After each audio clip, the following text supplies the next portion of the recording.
Oh, say, can you see by the dawn's early light what so proudly we hailed at the twilight's last gleaming, whose broad stripes and bright stars through the perilous fight o'er the ramparts we watched were so gallantly streaming, and the rockets' red glare, the bombs bursting in air, gave proof through the night that our flag was still there. Oh, say does that star-spangled banner yet wave o'er the land of the free and the home of the brave?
This is the Sim500 Kickass Beef Jerky Truck Series. Wednesday night is truck night in the Sim500. In calling tonight's race is Jeff McConaughey and Joe White.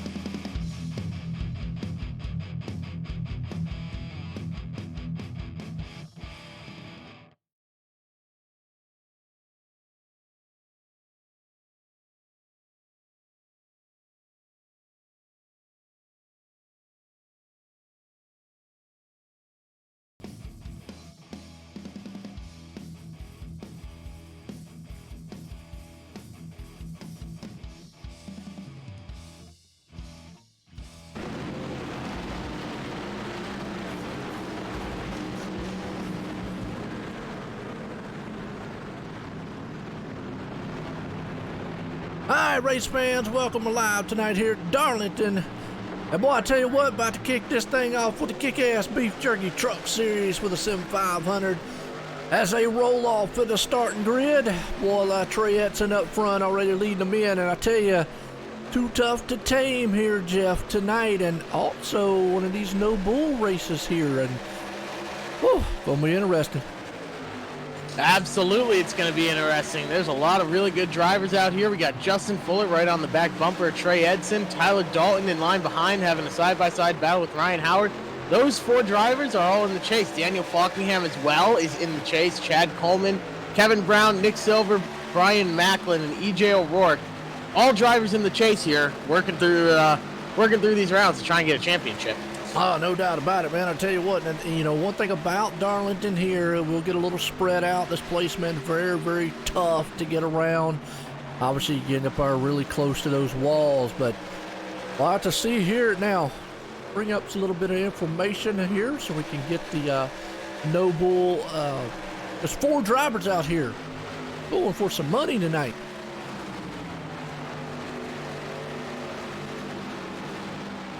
That's always a great motivation to do well, getting a little extra money in your pocket. Oh, absolutely. Hey, that's like what you said. Love it. Now remember too, the chase starts tonight too. That's another big thing there. And the 10 drivers that made it last week, it was exciting. The guys that made it because it was close for that number 10th place spot. But Daniel Falkenham, Trey Edson, Justin Fuller, Brian Macklin, Nick Silver, Tyler Dalton, Chad Coleman, Ryan Howard, EJ O'Rourke, and Kevin Brown are the top 10 out there. And you should see them. They should have an orange on their tailgate and on their window. So that'll kind of tell you the ones that are in the chase. You're looking. And then also the Noble. Here's the drivers we're going to have to look for those. Daniel Falkenham, Trey Edson, Doey Woods, and Justin Fuller. Those are the 4 drivers right now battling for that. It's the Noble. It's a beef jerky gift pack tonight. I said money, but it's jerky gift pack tonight, which is kick-ass beef jerky. That's an even better motivator than money.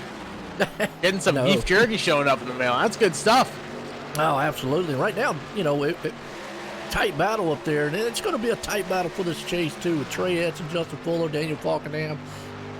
A lot of the top guys in the top 10 right now already running in the top 5, so it's going to be a tight battle for that championship. And we'll watch out for the Noble here. You know, just kick it off Darlington style. I'm really not a big fan of this track.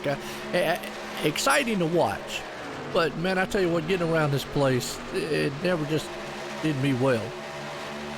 It's a fun place to watch races, and I love watching people race here, but I hate racing here myself. You're absolutely right. Oh yeah, it's just one of these places where you know you just. I always hit the wall coming out of turn 4. I always hit it off 2. Off turn 2 where it all comes right in, or I hit the wall on corner entry, man. Yeah, it's just it's a tough place to pass. As you can see, everybody's kind of single file here. You're normally you won't see anybody just come flying through the field here, and that's a representation of the lap times. I mean, obviously, you know, we got 33 drivers out here, and every one of them's running 29 seconds. So that tells you right there, everybody's just, you know, put a blanket over the time-wise over the field, and it's just going to be tough coming through here. So I think we got to look at maybe that tire strategy later on. Place can be a little tough on tires.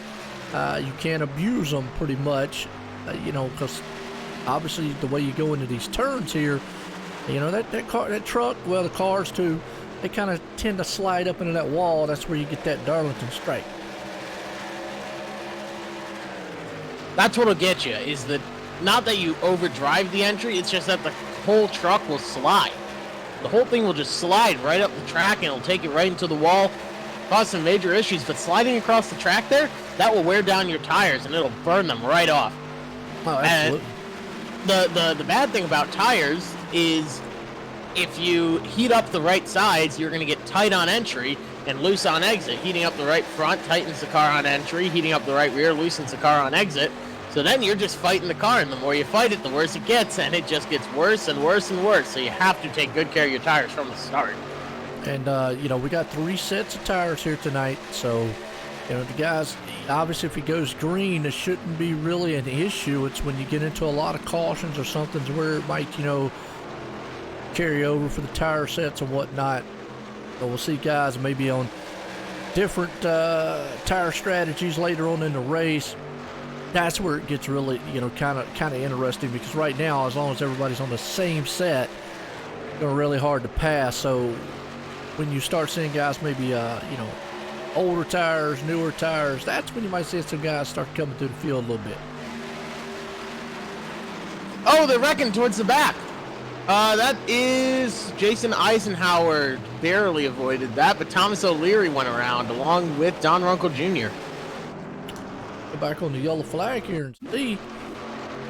And everybody, viewer-wise, check it out. Thomas O'Leary, unfortunately, marred back there in traffic, like you said.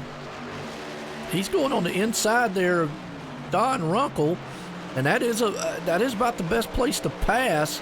You know, going into a turn. Usually, though, you've got to complete that pass here at this track. If you don't complete the pass here, really difficult to get it coming off. He's going to shoot down on the inside. Oh, they just came together, him and Don Runkle. Yeah, Don. Right up in the wall. I think Don came down more than Thomas came up, but with how fast and how hard Thomas was entering that turn, he was bound to come up into him. So I think that was almost unavoidable. Yeah, no doubt. Trey Edson on pit road. Oh, that's... Reggie, maybe? I hope he's not taking tires. Well, let's watch his pit stop here and see what he does. And now here's where I was talking about. Guys are going to get, you know, on different tire strategy, pitch strategies. This is where you're going to see some, you know, fall off in the difference in lap times. And remember, before I was saying everybody was pretty much just dead even. Like, he's taking tires. Taking left sides, taking and four rights. tires. Yeah. Okay. Well, let's see. This will give us a good idea of what maybe 13 lap difference on tires is here at a track like this. Just how much time and speed difference he makes up, if any, with the four tires. You know, we always talk about that. Interesting enough, E.J. O'Rourke pitting, Chad Coleman, Nick Silver, everyone from 15th on back came into the pits. Do you think we can pull Trey up or see what's going through his mind? Yeah. Good here. Can't find him.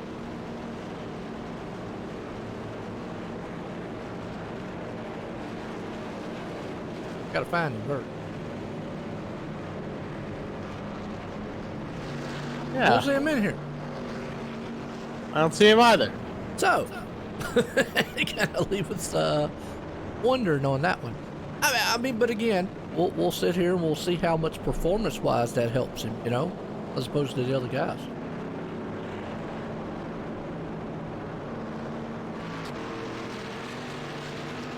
Because the thing is, almost half the field stayed out, the other half pitted. I don't know. If you only got 3 sets of tires, I think it's way too early to come in. Well, and I do too. I mean, we have seen in the past this strategy, you know, with the tire. I love the tire limit stuff because it brings a whole new perspective. We've seen it bite some fast drivers. They make a wrong call, and you know, it's just not what they needed right there.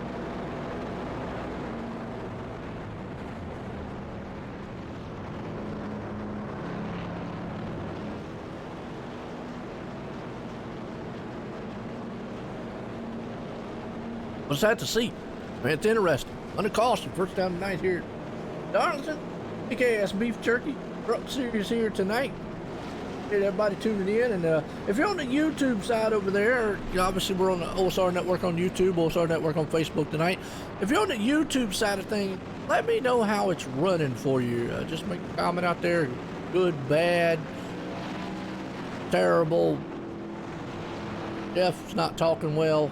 I don't know. Say something. It's all going good. Waiting on these guys to go back green.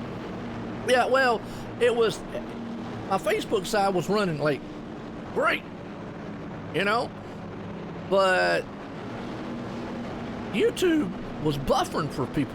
So that Jeff guy's great now. I throw that out there. Yeah, he's pretty good, I guess.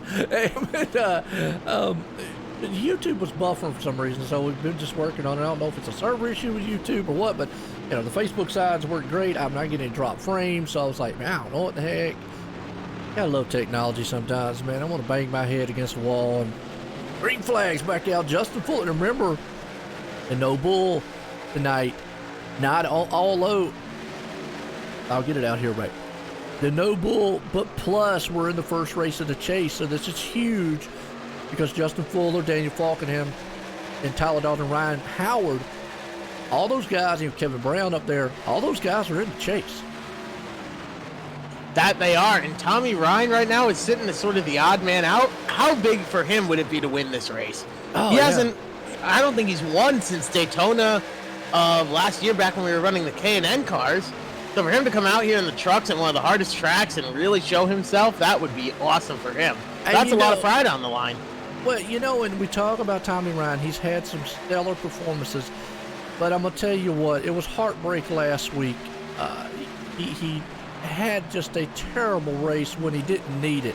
He's had such great runs and races and consistency, but last week, with the terrible run that he had and getting caught up in some stuff, it pretty much knocked him right out of the chase. I mean, he was right there at the end, and he was in it coming in, but just that last week's race just did not do him well or do him any favors. But like you said, still want to get out there, still want to win, still wants to prove, hey, look, I've got the fastest car. And I like that because, Jeff, well, the one thing that I hate to see, and that's a strong word to use, I dislike to see, we'll say it that way, is when a chase happens, and we see it a lot in real NASCAR, and it just irks me sometimes because it just really feels like it's fixed.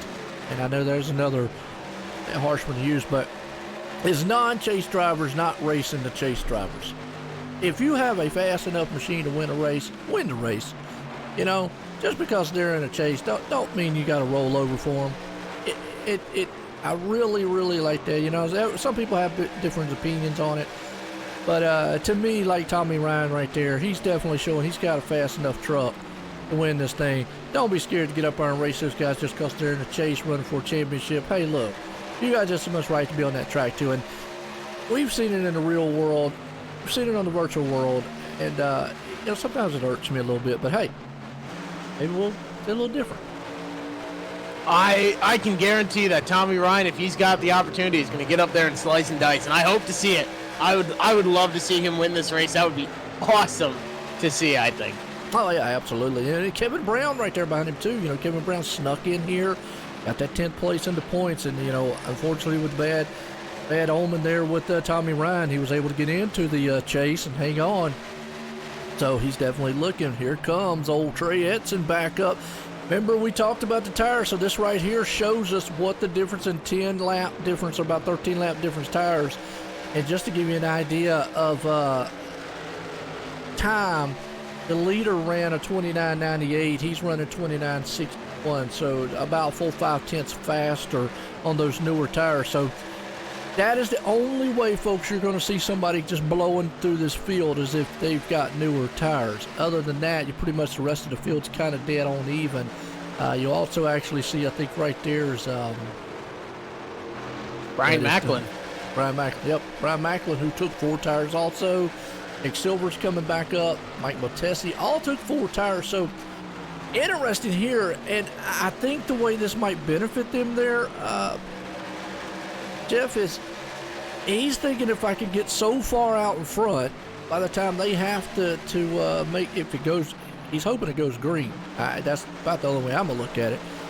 And he gets a good, big enough lead that he can maintain that lead until he has to pit again, or a caution flies, and then he's sitting really good. Right, what they're hoping for by pitting earlier, they're hoping for a long green flag run here, preferably as long as possible. And so what they want to do is now have those fresher tires without having to face the consequences of now being down a set of tires. So I think that's big for these guys. And now that they're on sort of a long green flag run, we're 25 laps into the race, they've got to be hoping that this stays green for quite a bit longer, probably till about lap 50, 60 at least. And right there, you see Trey Edson, he's going to make short work of Justin Fuller. That's just the difference in tires right there. And you see right behind him, Brian Macklin's going to come through the field and do the same thing. So all those guys that are coming through the field like they are right there, the ones who pitted with 4 tires. So that tells us right now that, yes, about 10 laps difference. Now, what that also tells us is it's going to be huge later in the race, and it could be a strategy played out for that last pit stop here, because if it's 10 laps difference that's making this big of a difference on the track, that could be something we might have to keep an eye on later on Because you'll have some guys on the older set and some guys on newer. At the end of the day, it's a bold strategy call. I'm excited to see how this is going to play out, though, for these guys. But Trey Edson up front, man, he is now back in the lead and pulling away. Behind him is Justin Fuller was battling with Nick Silver there. He's sort of fallen back a little bit now. Brian Macklin sits in second. He's got a half second over Justin Fuller in third. But, yeah, Trey Edson out front, Brian Macklin right behind. Those two are going to pull away from the field here. And you see Nick Silver right there. Now, obviously, this is Darlington. You see a lot of throwback, different paint jobs out there. And one of them, most notably, Nick Silver, he said something about that's kind of a little throwback, old scheme.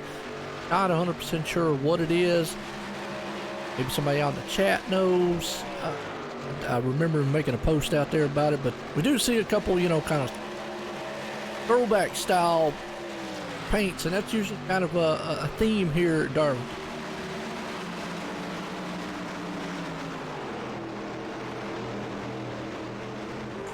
I'm trying to figure out what this scheme is. I have no idea. Look it up. If I can't find the post that he made about it. Okay. Go. It says tonight I'm throwing it back 10 years again to my first ever truck scheme. Okay, there we go.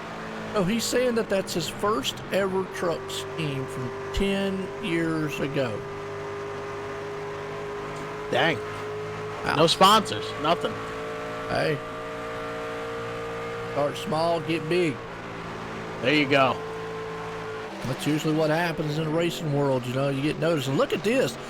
Now, Jason Barham took 4 tires, and what we're seeing now is the top 5 guys of all the ones who took the 4 tires, except for Doey Woods. He's still trying to move through the field there.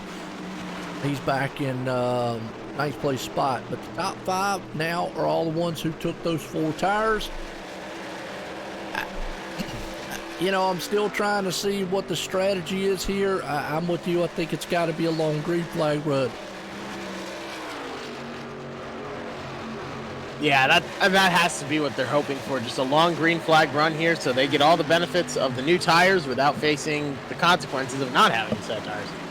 But if a caution came out right now, then the rules would be completely flipped, and they would be sort of on the back foot as everyone else came and got new tires, and they would have to stay out and save that set.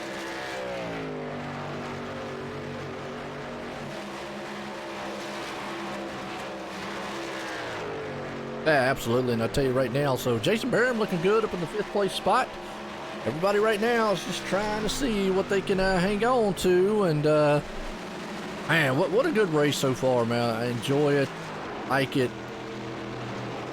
If it's just, I don't know, Darlington, guys put on good shows. That they do. Mike Montesi, right now up in 4th place, having himself a great run as well.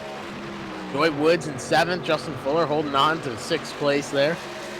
But Doy Woods 24th to 7th, Milt Matisse now all the way up to 12th. He started 25th. A lot of big movers here so far.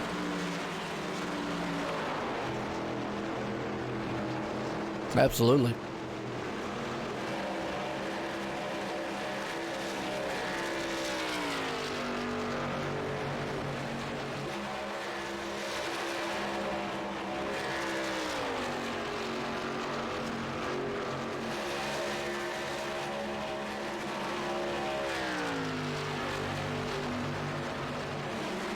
So we'll have to see what these guys can muster up here so far, as the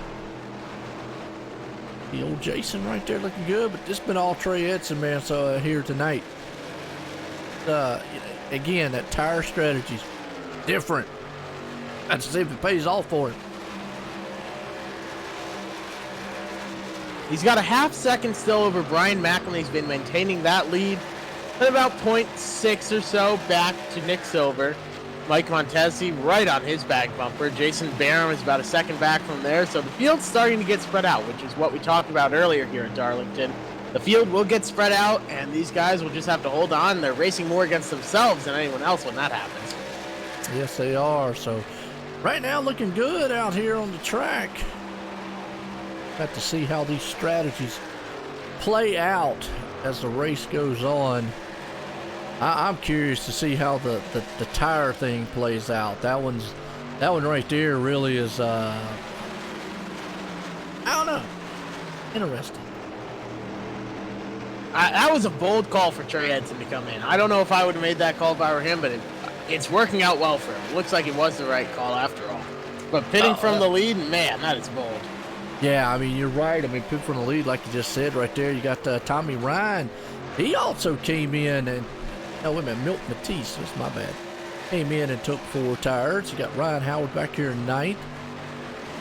A lot of the chase and no bull drivers all in the top 10.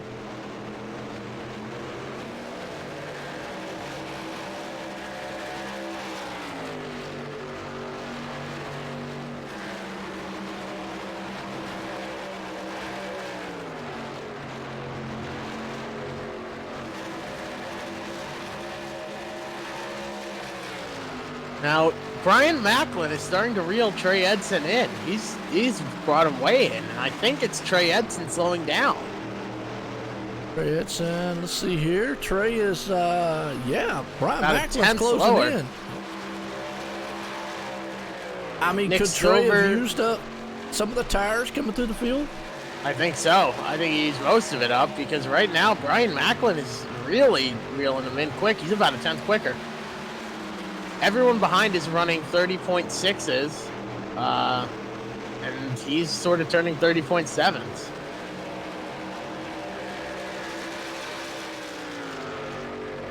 All right. Like to see what happens here, and that's usually the thing. Tire fall off. I mean, we've seen it. Obviously, we're around about 10 laps in. You know, it's still green right now. 41 in to 110 here tonight. Darlington, it's the first race of the chase here. A lot of the chase drivers, and you see, top 2 guys are chase drivers right there. So they're the top 3 chase drivers.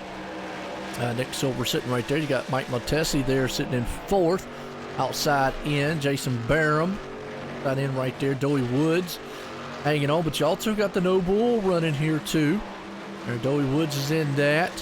Falkenham, Justin Fuller along with it, and Trey Edson also with that too. Gift package here tonight. A lot of stuff going on the track, and a lot of things that these guys are up for grab, basically.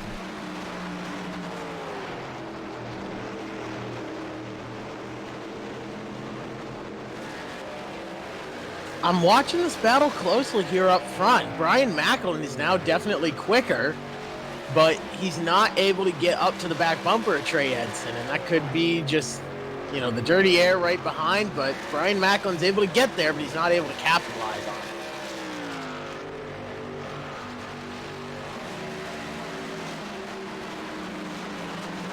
it. Absolutely.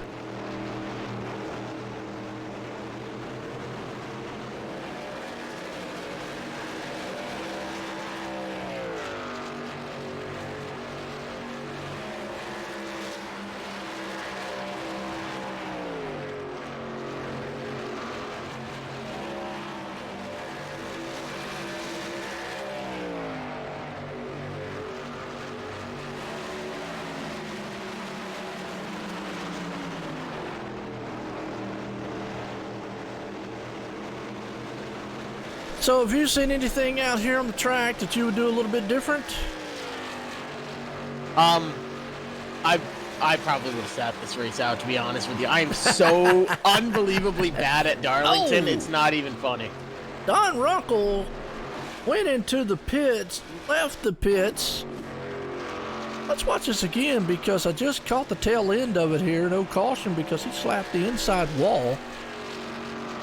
It said he left the pits. Remember he got caught up in a wreck earlier on. His engine blew going down the straightaway. Oh, wow. Well, you had a lot of front end damage right there. Yeah, a lot. See, down the front stretch. Yeah, it just popped. Boom. And he went and tried to slow it down. Tried to get on pit road, I think. And he got off the racing surface. Good job on that end. And from there, he just pulled it over and called it quits. Unfortunate night for Don Runkle. Well, Brian Macklin has fallen off the pace a little bit for Trey Edson. He picked it back up there, so maybe Trey was doing a little bit of saving. You know, I've always said this. If you get, you know, a second and a half, 2 second or more gap lead, you can always give up several tenths and kind of just, you know, be easy up front. Just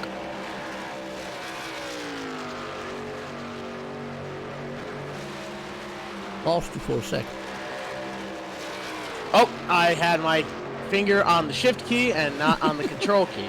So, there you go. So, what you can do, though, if you're up front and you're the guy leading, you can sort of give that lead up, and it's a dangerous game to play, but you can give some of that lead up, take it easy for a few laps, and when that guy sees he's gaining on you, he's going to start pushing it harder to get to you quicker. And then when that happens, he's burning his stuff up even more, and as soon as he gets you, you can just take off and go again. Scott Stencil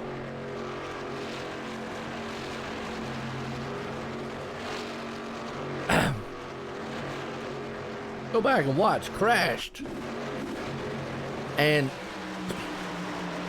oh, he got kind of doored right there, and the next thing I knew, bounces off the wall. He hits the inside wall, drives back up on kind of the apron, or really the racing surface, and then just sits there for a long time. And I don't really agree with the sitting there, because speculation, folks, unfortunately. As long as he sat there, is open a caution would fly, probably. More than likely. I mean, now this is one of the tracks where iRacing, you're way, way off the surface, it won't throw, you know. All right, don't blame him for trying. Don't bring it on pit road here, but unfortunate night for Scott Stencil, man. And he is here for a second.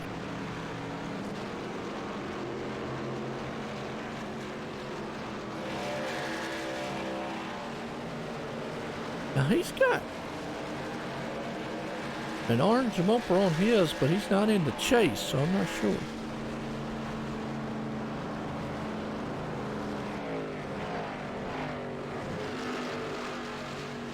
But unfortunate there. I mean, and that's just, hey, that's just Darlington, you know.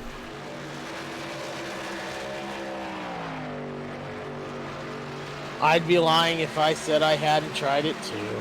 Well, you know, and it's a lot of, again, you know, probably some people are wondering, well, why didn't it throw the caution there? He was on the racing surface. Technically, the racing surface here is way up further. It's where that white line is, and anything below it, I think iRacing considers the kind of the apron or off track or whatnot. So it is, you know, there's a few tracks here on iRacing that they won't throw. Michigan, I know, is one. There's certain parts of Daytona, Talladega won't. But here, yeah, they really consider that racing surface to kind of be up there in the white. If he would have probably came all the way back up the track, and that's another thing about this track. We talk about self-cleaning a lot, and some tracks where you wreck, you come right back up the track. This one's kind of unique. A lot of times you don't come back up the track. You don't throw you all the way down unless you hit hard enough to bounce yourself back off the inside wall. But a lot of times when you bounce off that outside wall, it'll throw you right back down the track. Absolutely, that steep banking can really, when you're wrecking, the best bet is to just go to the top. Well, I'm sorry, when someone is wrecking, your best bet to avoid it is to go up to the top or throw it all the way down to the bottom and get as low as you can. Yeah, yeah. And you know, and vice versa there, we talk about a track like Dover that again has very high bankings. You would think, well, hey man, all right, you're going to slide down the track. Track like that, you go back up the track. And Daytona's the same way. Talladega, I always wondered that. I'm like, man, high banks, you should fall. Well, you come sliding right back up. That's what we call like self-cleaning tracks as opposed to non-self-cleaning tracks. And it's physics, you know. Jeff would understand it. Me, I'm old and ain't happening. As an engineer, I can confidently say I have no idea why. It's a physics data. Yeah, well, but you would, yeah, I mean, obviously, in layman's terms like me, I would look at it as going, hey, look, that's a steep bank and it go downhill, with gravity, but sometimes it don't, and it's kind of weird how it happens. We got pit stops happening in the back here, though. A lot of guys coming on pit road. Daniel Falkenham, Tyler Dalton, Tommy Ryan. A lot of the guys who didn't pit earlier, and this is what we was talking about.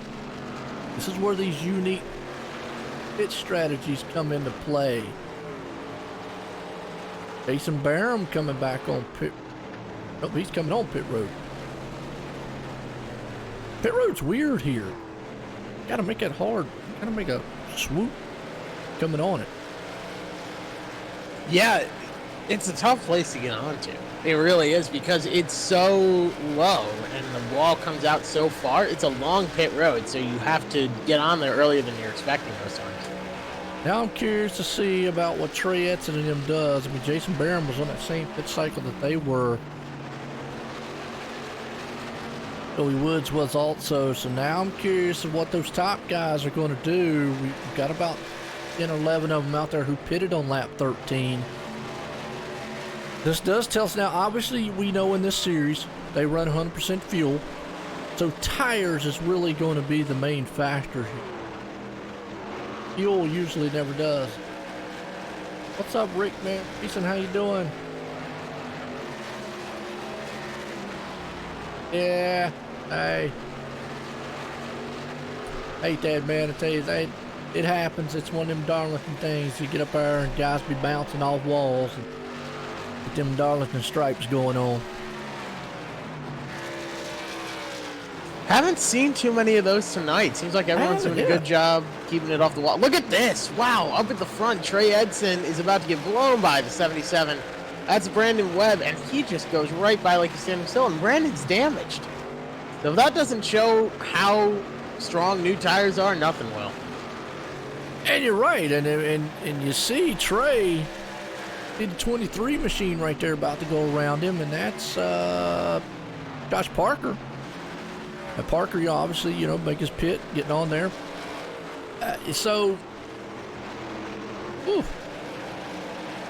Curious, like you said. I mean, they're running a solid second and a half faster than the leader out there. But it's about points, about that no bull. So that's what it's about tonight. Worst season ever. Hey man, look, I'm gonna tell you, I don't know. I might could top you on some worse seasons. I mean, it happens. Sometimes you have some good seasons. Sometimes you have bad. Ask Jeff. He has a bad season. As an engineer, I can confirm that I have no idea. Oh, I'll say it's all in his setup. That's what. Well, if only there was some place to get a nice, high-quality iRacing setup for the asphalt ovals. They ain't nowhere. I hear that www.McConeySetupShop.com is pretty good. Yeah, they was talking about him. Something about him. That's right, Jeff. He does a lot of setups. So guys, man, if you want to check him out, Coney Setups. Fastest growing setup shop on iRacing, best quality products. There you go. And that's one thing, I raced a lot of road racing before. Don't want to get too far off he's here, but Daniel Falkenham's utilizing those new tires. Ryan Howard is too. They're up 7th and 8th spot. I raced a lot of road racing, on other sims before I came to iRacing. And one thing was open style setup. So I spent hours and hours and hours doing setups. But there was guys out there that would help. And the thing I really noticed on iRacing, there's not a lot of help when it comes to setups here and whatnot. So it is a good thing that you're out there, that people are able to go. Because when I first started, unless you run the fixed style, you're kind of stuck. if you went to the open side of things, unless you knew what you were doing and wanted to put the time in to try to figure it out. Absolutely, and that's the thing, that you're absolutely right, where there's not many places where you can go to and ask questions and get help, which is why we do that at McConaughey Step Travel. If you shoot us a question, we're going to answer and get back to you and help you out. If you never buy anything from us and you shoot us a question on, oh, what do I need to do if I'm tight on exit, we'll still help you out. So there's a lot of that. But if you just want, hey, I need a setup, for this car at this track, and I don't have the time to figure it out, yeah, okay, here's, give us $5 and we'll have something ready for you. Yeah. I mean, a baseline is a good thing to start with, get them out. I mean, obviously, a lot of the pro, we talk about the pro series here. A lot of those guys have their own personal crewman or person that does nothing but tunes and stuff for them. And that's a different world, so to speak. But the average Joe out there, looking to go open style racing and whatnot, so it's good to have, avenues like what you're talking about. I mean, it's always good. That's the one area that iRacing I felt like was lacking a lot, was the help for setups or somewhere to go. And there's many of them out there too. Obviously, we know the Majors Garage, is out there with Major Series, Yep. And they help out their league. There's Great the Majors. people. Yeah, they help out their league. Great people. Yeah, Great help people out over at there. Like Majors. you say, they'll make them setups there yourself that you're doing. So, and I know there's Trey probably Edson in the wall. Uh-oh. Yeah, he just went up and grazed the wall pretty good there. Sorry to interrupt, but he got the wall good. If we can't get a view of the front, looks okay. Looks pretty okay. Maybe went up there and just got that Darlington stripe we was talking about earlier, but it does look, from what the angle that I can get on it here, it looks okay. I mean, it might have crumped the right up just a little. Sorry about that, folks. I'm trying to drink a drink and went down the wrong hole there, and now I'm coughing. Yeah, I hate that there, but man, I tell you so. But it's been Trey Edson out front with the Brian Macklin. But you gotta go back here to fourth. There's 35-second gap between them, and this is what I was interested in seeing. Excuse me again. Is what the gap's going to be between the guys doing their green flag stops and then what Trey is actually going. Interesting. Yeah, I'm taking a look here at Trey Edson's truck. The right front definitely bent in, but the right rear is really bent in. All right, I'll tell you what. They're coming in.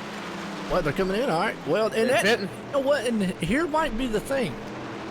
With 30-second gap, that's going to be close for him still being able to, from the pit time, I always talk about the pit times.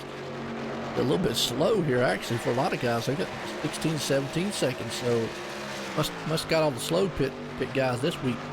But the time on pit road and the time that it takes you for your pit stop and then the time off pit road is a total pit stop time. And then you also have your actual pit stop itself. Most of these guys are 52 seconds total time. I said Nick Silver's the fastest out there with 14 seconds, but all these other guys, damn, for some reason, 17, 16, 15, some odd numbers. We haven't seen those numbers in a while. I mean, got the whole board there, 18, 17, 16. So iRacing maybe in this last patch slow the pits down a little bit, or because we were used to seeing the 14, 13 seconds.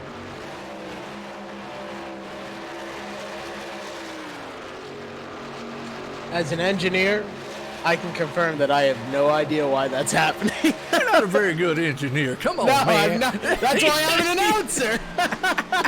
Good grief. Oh, man's going to work on her car. I don't know how to turn the bolt.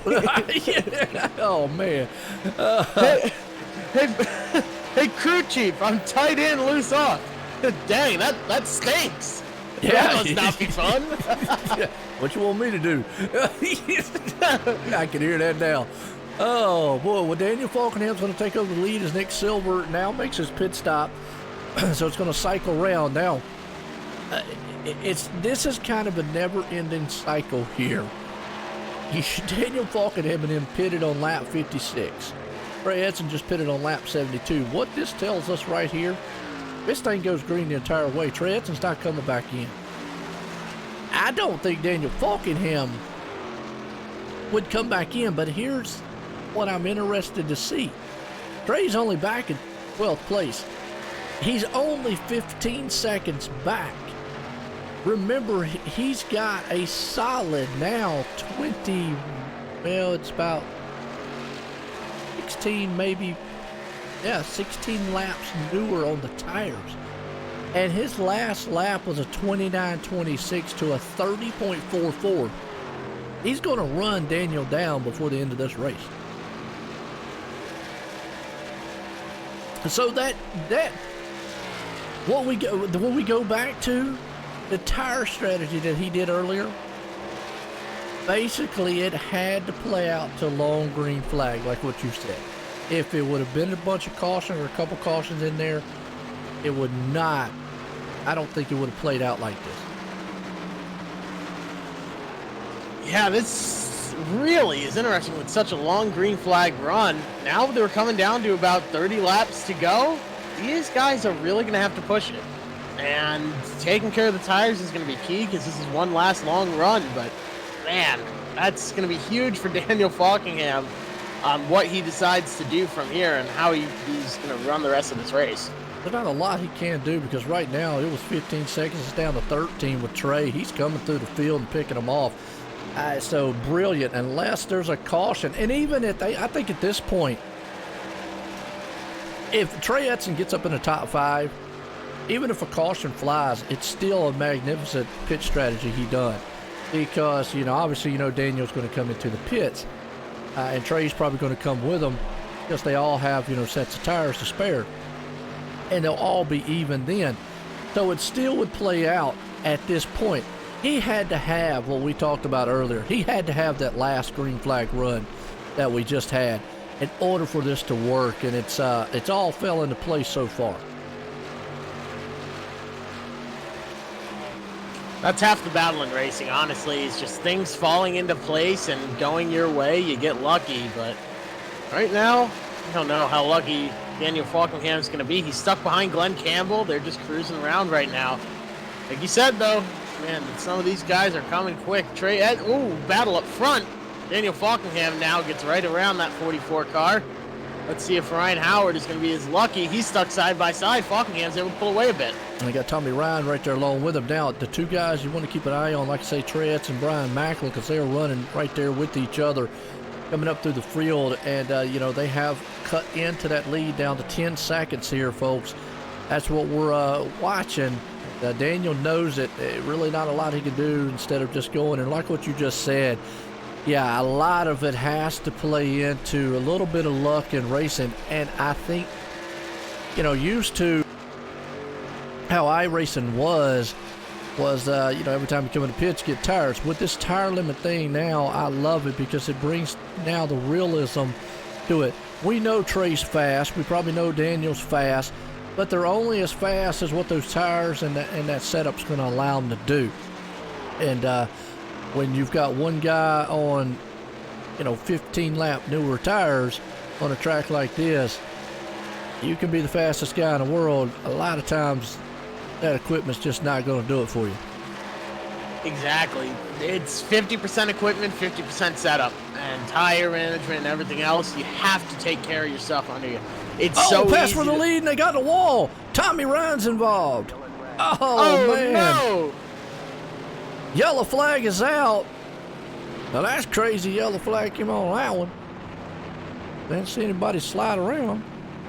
Yeah, Ryan Howard and Falkenham came together. Ryan involved. I think they kept it going straight. They did. That's why I'll say it's kind of crazy, man, that iRacing threw a caution on that one. Now, man, that's... Well, Trey did make it up to 6th. So I said 5th and 1 off. Obviously, all those guys up there, I mean, well, now it really is really for Daniel Falkenham, this is really just unfortunate because he's got a lot of damage. But it's a no-brainer. He's still going to come into pits. Tommy's going to come into pits. He got involved in that a little bit. I think Justin Fuller might have missed it. I think he got any damage on it. Well, he was close, though. All those guys are coming in. Trey Edson definitely is coming back in. So, unfortunate for Ryan Howard. Has some chase drivers, too, right there. That's huge. That is absolutely huge for all those guys involved, and I think they're kind of happy a caution came out. It gives them a chance to get some fresh tires and get the damage repaired. Yeah, it's just going to mar them so far back in traffic. I really think the person that's going to benefit out of this, Trey Edson. I really think this right here pretty much played the way he needed it to play. Brian Macklin took 2 tires. Everybody else took 4, and Trey got out 1 position ahead there up in the 5th. Ryan Howard's there, Mike Matesi, Justin Fuller. They don't count on Justin out. I mean, we know that guy's got 1 speed wide open. Now he's got new tires on a short lap run. New tires for Justin Fuller. Hang on, gonna be crazy.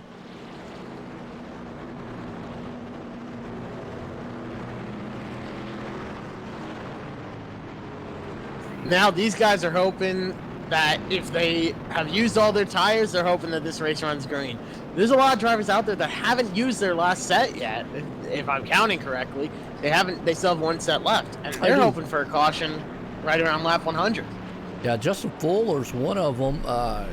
Obviously Ryan Howard right there's another one. Robert Gillenwater, Ed Coleman. So like you said, a few of them out there still have 1 set. Just by going off, they've only went, doing 3 pit stops here tonight. Been pretty clean so far, long green flag runs.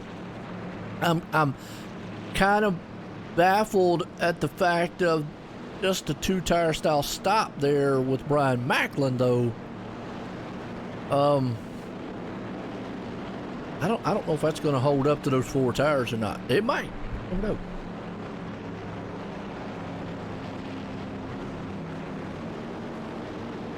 I'll have to see. It's going to get interesting. I mean, now's business is about to pick up. It's run what you brung time now. This is where these guys are gonna show what they've got. This is gonna be huge here. This to the end. It's gonna be about 20-25 laps to show what they've got. Yeah. You do anything interesting today? I talked to a lawyer about trademark and copyright, so if that doesn't sound enthralling, I don't know what does. Put a fuel pump in the BMW. Well, your BMW? I got an 07 X5. Oh, nice. Yeah, kicking around. We got my grandfather's. Oh, I'm gonna get a text from my dad if I don't get this right. It's a '97 M3. Oh, okay. I'm fairly certain it's a '97 M3, and I'm gonna get a text from my dad if I'm wrong. But yeah, we've got that down in Florida. Last thing we had to replace on it was not too bad. Those are easy cars to work on. They are expensive. That's the thing, and I like BMWs. I'm still a Ford man, true and true. But I mean, I like the BMWs. Obviously, I can't afford the new one. But so going back green. The bad thing I don't like about BMWs is they're just not very reliable and expensive. When they break, when they run, great running cars, man. When they run, yeah, and they run, they're great. But boy, I tell you, woo. So Pat Green, interesting day. I haven't done work like that in a while. Hurting. And now we're going to see, can Trey Edson come through the field? He's up there in 4th now. He's bringing Chad Coleman. It's a go time, and I got a feeling, but you see Justin Fuller working on Brian Macklin for the lead. That's 2 tires versus 4. And Justin knows, hey, look, this is my kind of race now. I got 4 tires, short laps to go, but man, look at Macklin fire back on the outside. Yeah, now Macklin could have the advantage. That car's going to be a little bit looser. He's going to have more drive off. The problem is it's a little bit looser as he's trying to hold on to that thing. Yeah, but look behind him, coming up in the rearview mirror. He's heading to the party here. That's Trey Edson, and I think Justin Fuller knows it. He says, man, I got to go. Sorry, Brian. I got to get around you. Man, I tell you what, it's close contact up front. Yeah, they are going to be racing hard, that is for sure. I don't think anyone's going to be giving anyone any room, and here comes Trey Edson, too. Yeah, Trey's right there on the back tailgate of Brian. Brian has got some front nose damage there. It's probably going to hurt him just a little bit, and along with those tires. And Justin's got a little bit to the wing. That might be upsetting that truck, but a lot of times Justin, he don't care. He'll still run that thing until the wheels fall off.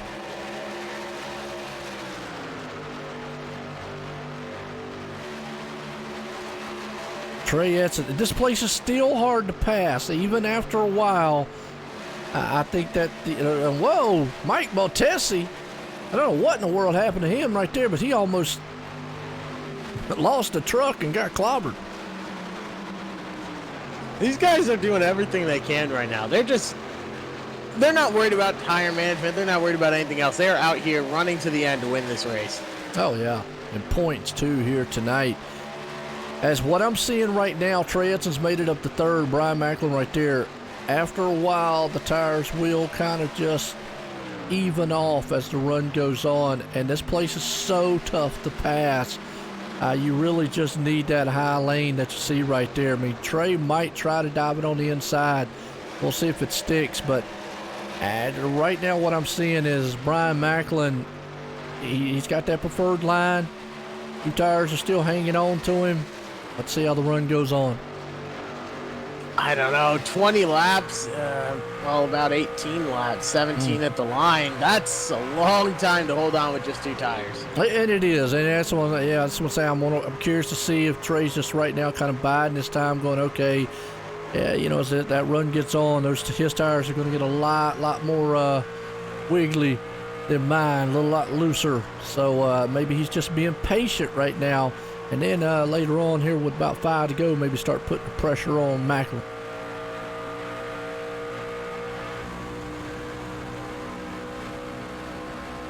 Yeah, Macklin's in a hard spot himself right now, though. How hard does he push it to catch up to Fuller? Because as soon as he falls back to third, that's it. Right now, sitting in second, he's got a chance. It's not a great chance, but he's got a chance to make something happen. I would, if I had to go out on a limb, I would. I know Brian would love to probably win the race, but I really feel like he probably thinks he doesn't have the truck right now. Or I see that he doesn't have the truck. I could be wrong, like you just said. I mean, obviously Justin Fuller can make a mistake and he go shoot right on by him. But to pure up past him, I don't think Brian Macklin has it. And yeah, could be wrong, but with those 2 tires, and we saw Justin was able to get around. I mean, you're already seeing Trey Edson having a hard time getting around him with 4 tires. You're absolutely right. So he's able to hold on with those 2 tires. He might be okay. Yeah, that's the best chance I can give him, is he might be okay. As long as he don't make a mistake, and I think that's what it's going to play out, is a mistake in the turns. Is he going to be able to hold that truck as the tires wear out later in the run? The good news is obviously he doesn't have a long time, but still 14 laps to go here at Darlington with the Kick-Ass Beef Jerky Truck Series. First race of the chase here tonight. A lot of dramas happened so far, but you got chase contenders up front. Justin Fuller right there, Brian Macklin, and Trey Edson. All those guys, and Chad Coleman, all of them chase guys up front, top 4.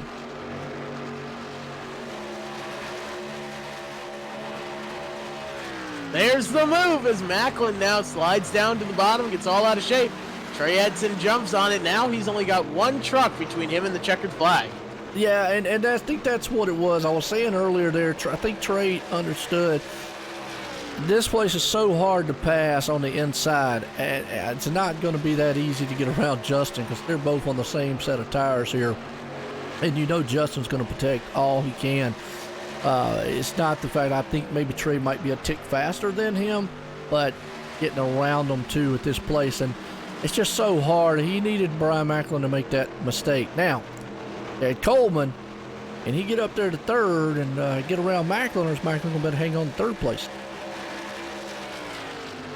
Right, now Brian Macklin, he's just fighting. He's just fighting to hold on to this thing and bring it home with a top 5 finish. That's what he needs to do. Now that he's fallen out of second place, he just needs a top 5 here to basically round out the night and make it tolerable. Absolutely. Got Daniel Falkenham back here and Josh Parker. Well, Parker was way up in about 6th place spot right there. Almost lost that machine as Josh Parker now had a long pit stop. I think he had a penalty or something, so I don't know how in the world he got back up to where he did, but either way, almost lost that thing.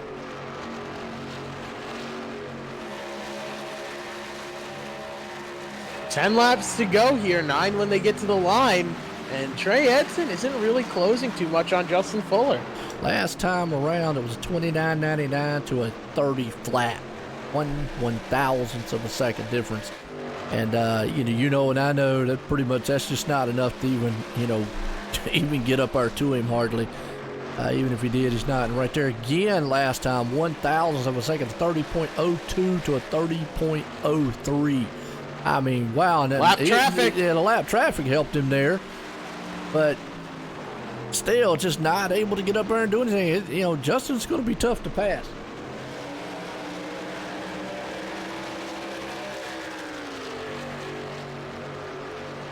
Laps winding down.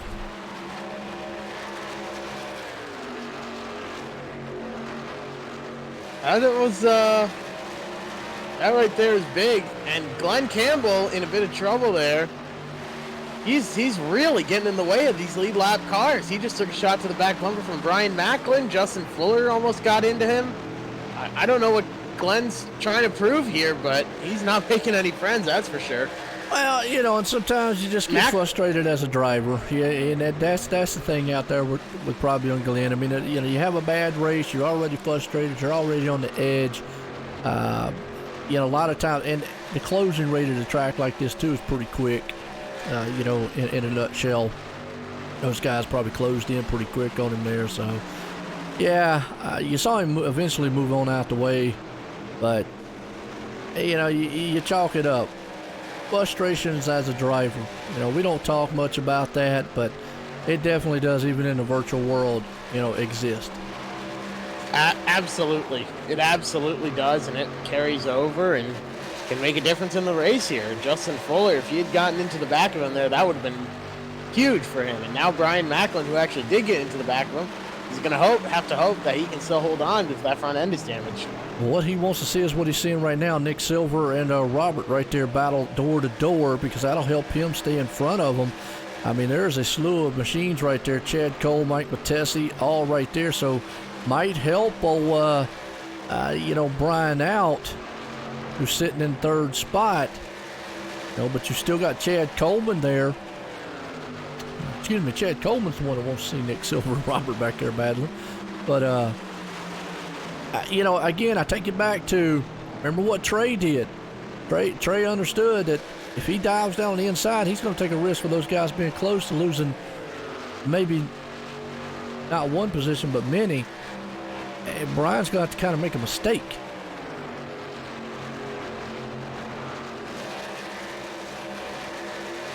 Justin Fuller is picking the pace up. Last time he was a little bit faster than Trey Edson. Now here goes Chad Coleman. He's going to look to the inside.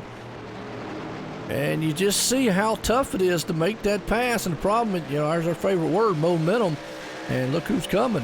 Nick Silver. That's what I think Chad Coleman was afraid of. It absolutely is. And Justin contact. Uh-oh, 3 laps to go, so these guys need to keep it clean here. Justin Fuller's got exactly what he wants to see, though. Trey Edson is falling further and further away, so now he just needs to hold on for 2 more laps at the line. Yeah, those guys have been about dead even between Justin and Trey up front. So all he's got to do is just keep it clean. As, man, unfortunate Chad Coleman right there bumped off the wall. Ryan Macklin still hanging on the third. Nick Silver able to make it around. Don't know if Nick has enough time to get up there, but if we get to the white flag, don't matter. They can all kill each other. Always say, Trey's not able to do anything. Justin Fuller, outstanding job up front. Battle going on here. Mike Matesi and Chad Cole around 7th place spot. White flag. One more time.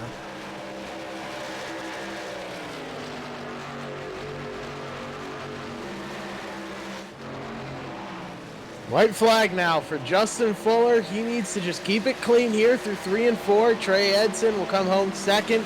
Brian Macklin 3rd, Nick Silver 4th, and Bob Gillenwater with a great run all the way up to 5th.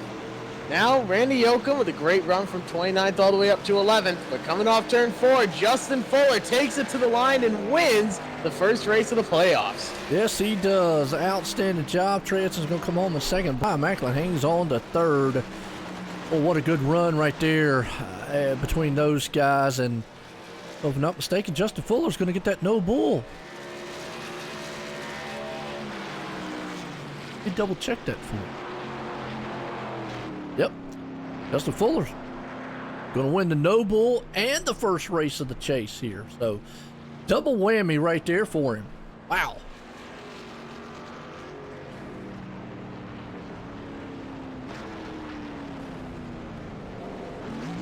Outstanding job by him. He burns it down. Yeah, he gets to celebrate now, do some donuts after a fantastic win over Trey Edson and Brian Macklin. Gotta love it. Good run. It was a good race here. Had some long green flag runs. And, you know, some chase drivers, it's going to be a tight one all the way to the end.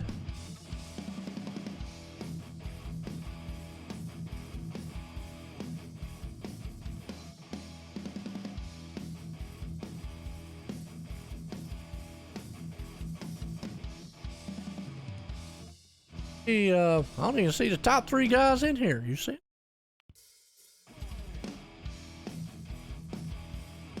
I don't see any of them. I don't either. They forgot. Went over to the Discord. Double check. Well, hey, we get an easy night. Yeah. Double check over there.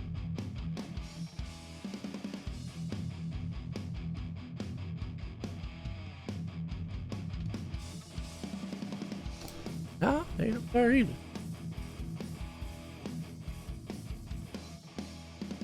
Oh, there they are. All right. Well, I'll bring old Brian up here. Let's get a word with him. Brian, it's Jeff up in the booth. You got a copy? Yes, sir. How you guys doing tonight? We're doing well, but probably not as good as you. So you went with a bold strategy there at the end with 2 tires. What were you sort of expecting to happen? Really about what did happen. I didn't think it was going to hold on for the win. I just didn't want to be as far back in the field as I was going to be. When that caution came out, I think I was 9th or 10th, and it's so hard to pass here that I knew that it was going to be impossible to get back to the top 5. So I figured taking 2 tires, I could, I was going to put up a fight, and I did put up a fight until, Fuller was able to get by me, and I tried staying with him, but the left side just gave up, and I just had to settle in for 3rd. Yeah, and there was a bit of contact there with Glenn Campbell. How worried were you there after that contact about any sort of front end damage you might have had? It was so late in the race. It really didn't seem to matter for me, and I don't think it really hurt me. He just, I don't know, he didn't get out of the way like he should have, and I had those guys behind me breathing down my neck trying to take the 3rd position away from me, so I had to do what I had to do, and if the lap cars would be a little bit more courteous to the leaders and especially to the playoff drivers, that probably would have never happened. Absolutely. Well, it was a long race, start to finish there. Who do you have to thank for this 3rd place run at the end? I got to thank my teammates, of course, as always, because these guys, we get together, we race, and I kind of followed Trey's strategy at the beginning of the race, doing the early pit stop. That kind of put me in the position I was in, and I got to thank everybody here for doing the broadcast. You guys do an incredible job every single night, and I love going back and watching the broadcast. Got to thank all the admins for putting on these series, and of course, Jason Barham and Kickass Beef Jerky for being the title sponsor of this series. And yeah, I think that's everybody. Well, congratulations on a third place run here tonight, Brian. What a great way to start the playoffs here with a full head of steam. Yeah, man, just my third top 5 finish of the season, so I'm happy to get that. Absolutely. Well, Brian, congratulations on it, and we'll see you next week. Yes, sir. Take care. There you go, third place man, Brian Macklin.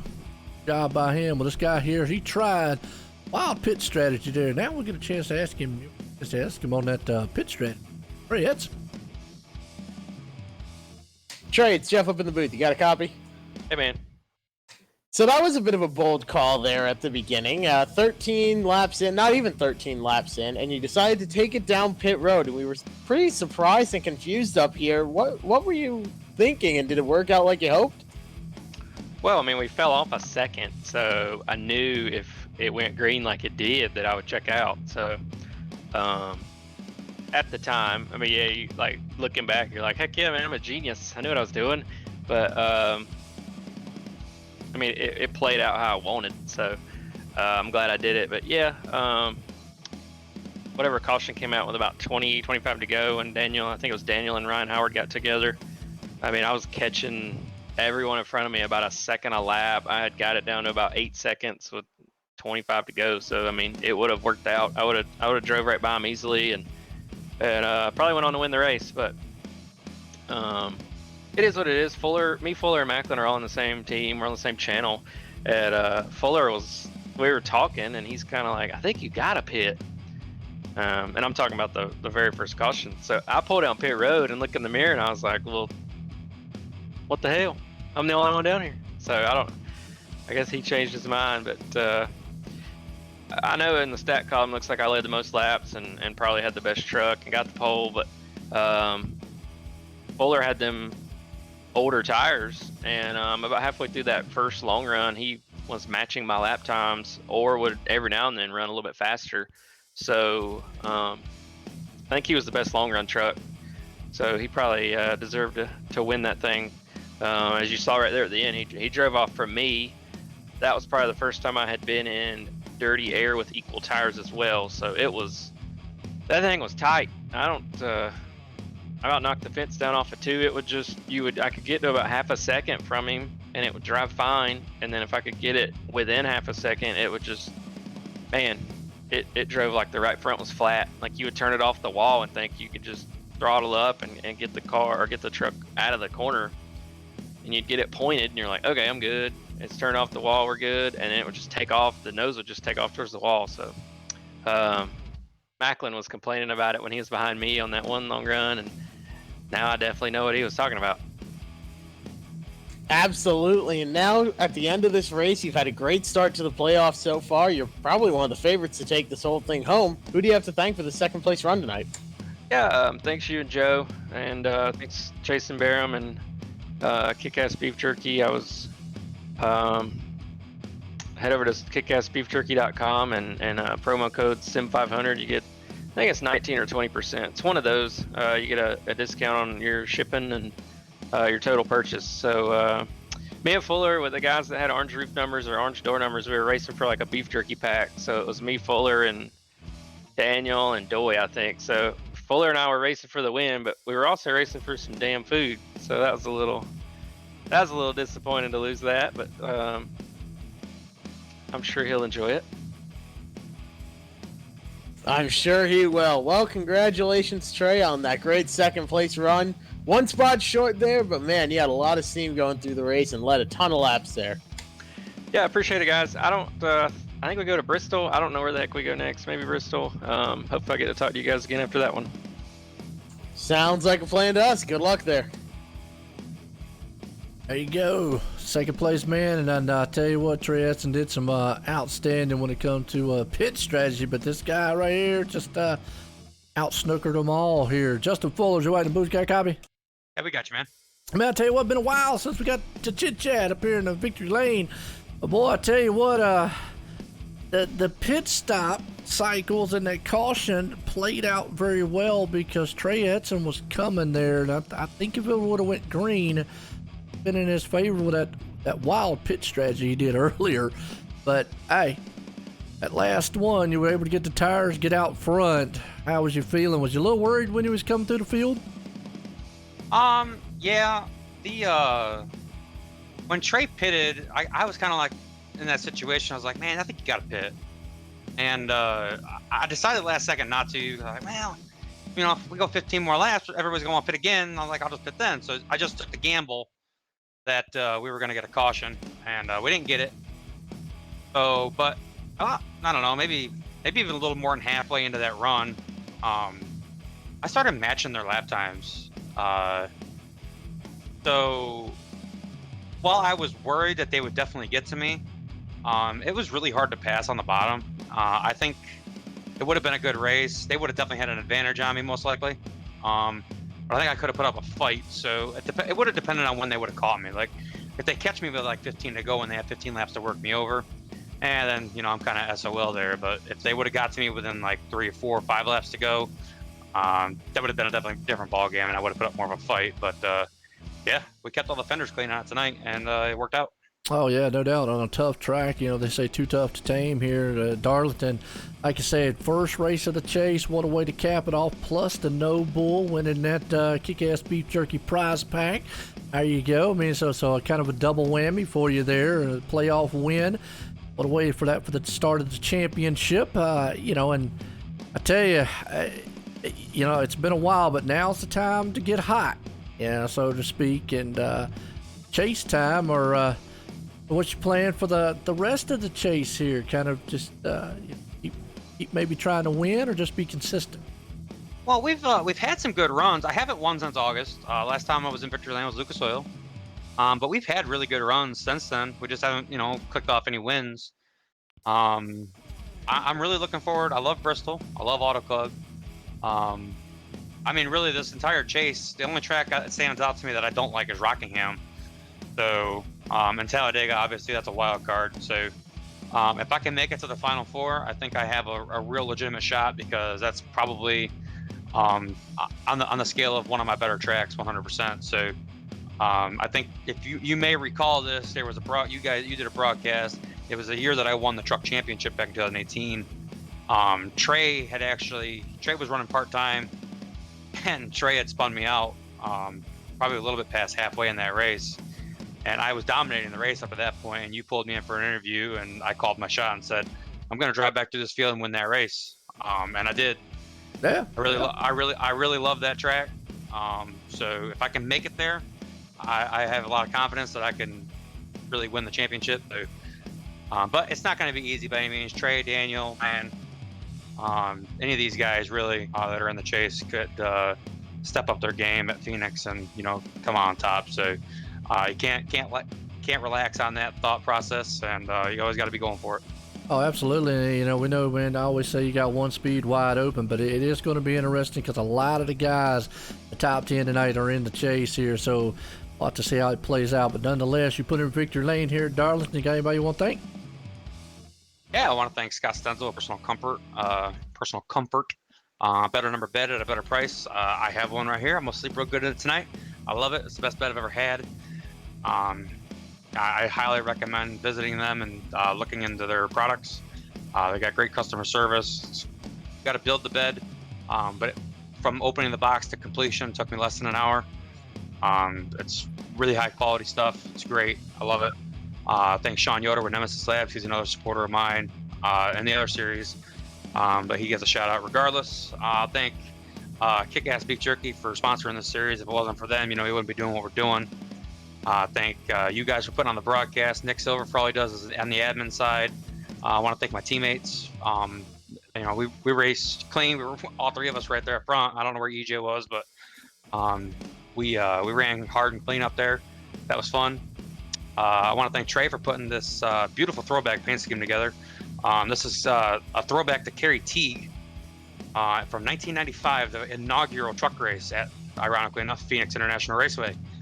So that was cool. I always, whenever we do a throwback, I always try and find a truck or car that matches my car number. So Kerry Teague in the inaugural NASCAR Craftsman Truck Series ran the 51, just like this. Obviously, it didn't have any logos on it, but they had that number, the roof number the way it is, the colors.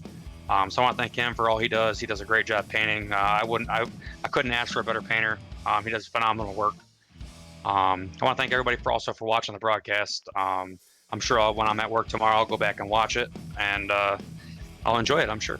Oh yeah, no doubt. It was exciting. That's kind of cool, man, on the throwback paints, because I know a lot of them are out there for Darlington. But hey, tell you what, prize pack no bull winner, first man in the chase winner here tonight. That's Justin Fuller, winner here at Darlington. And congratulations there, Justin. Thanks, Joe. Have a good week. All right, man. I tell you what, there's Justin Fuller. Wow, what a race here. We had some long green flag runs, wild pitch strategies there, Jeff, and Justin Fuller ends up just bringing this thing home at the end of it. Yeah, what a great run for him at the end. To be able to hold off Trey Edson is no easy task at all. So great job by him to hold off Trey and Brian Macklin. That bold call, but it worked out for him in the end. He comes out here with the top 3. Overall, some really great racing to come out of this with only a few cautions. Man, that's not too bad at all. Great racing all around. I'm excited for next week.